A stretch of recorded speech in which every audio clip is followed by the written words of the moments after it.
আজকে বানাবো আমরা ডাঁটার তরকারি।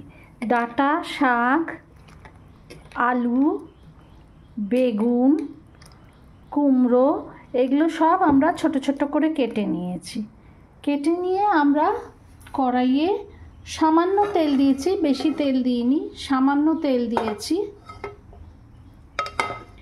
এইবার এতে দেব আমরা কালো জিরে ফোড়ন এবং শুকনো লঙ্কা।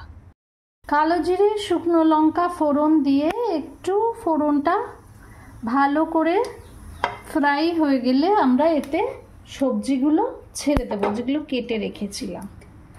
একটু লম্বা লম্বা বড় বড় করে কেটেছি।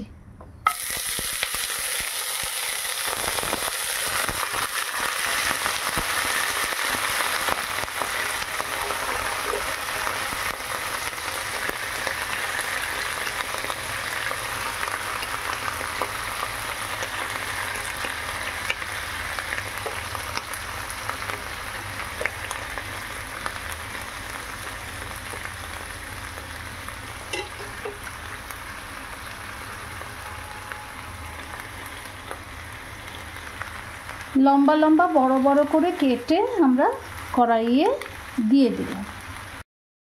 এতে নুন হলুদ দিয়ে আমরা ভালো করে নেড়ে চেড়ে একটা ঢাকা দিয়ে রেখে দিলাম। খুব অল্প তেলে রান্নাটা হবে। অন্যদিকে আমরা সর্ষে আর পোস্ত শুকনো লঙ্কা দিয়ে বেটে নিয়েছি। তরকারিটা খুব সুন্দরভাবে সেদ্ধ হয়ে গেছে। এইবার যে মশলাটা আমরা করে রেখেছিলাম, এই মশলাটা আমরা এর মধ্যে দিয়ে দেব।